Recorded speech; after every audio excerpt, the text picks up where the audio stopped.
Rick, what's your favorite cover crop mix for where you are in the world? Well, I'll tell you, I've hey, change is good. That's on my header. Change is good.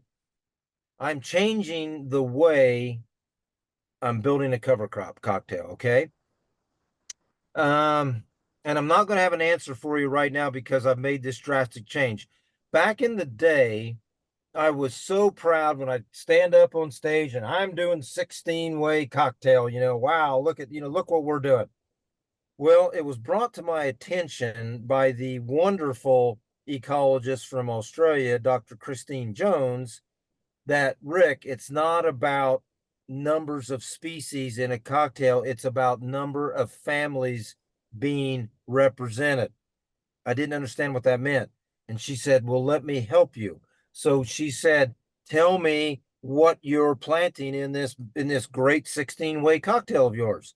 So I listed the species, and she said, Rick, you've only got 4 families covered out of 16 species. You can easily get 10 families covered.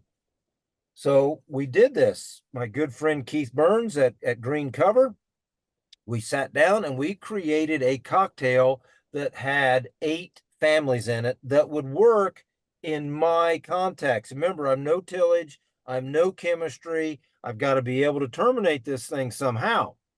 So we came up with 8 families. And Natalie, I'm going to tell you that cover crop was probably the best I've ever raised as far as going in the ground and exploding out and getting this huge solar array for photosynthesis. It was probably the best cover crop I've ever raised in my life. So here we go.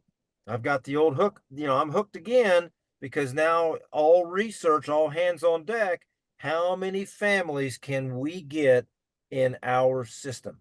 So here we go now. Remember, here's this word diversity again. So let's forget about the way I'm farming for a minute. Let's talk about a producer that's still using chemistry or tillage.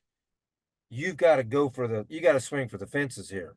So you need to start thinking about diversity in this regard. Warm season and cool season species, annuals and perennials. See, too many times when you sit down to create a cocktail, it's 97% annual species. There's no diversity in there.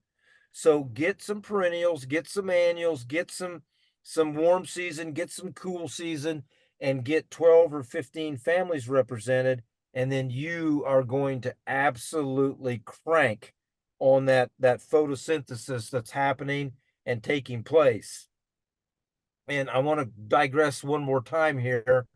I'm sure this isn't the last one, but when I look at our profile, Natalie, in the years that we've been on this journey, we are now 12 inches deep on aggregate stability. 12 inches. So you've got aggregates being formed on the roots and in the soil profile that's 12 inches deep. So now the best way to describe this is to take a glass jar, and fill it full of marbles.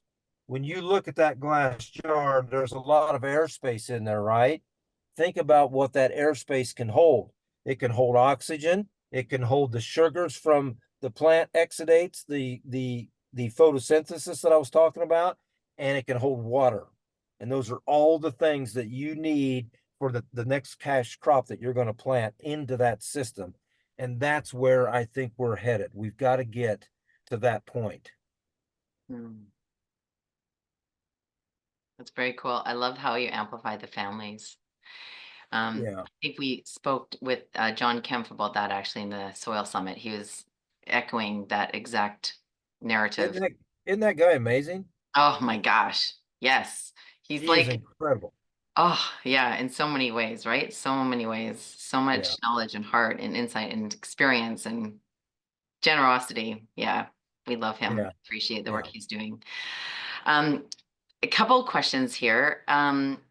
Jean says your soil can hold a lot of water. 6-inch downpour is nothing for your soil. It will go in and not over.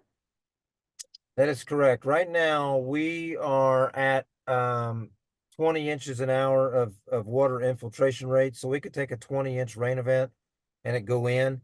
We have earthworm counts of 1.7 to 2 million per acre now.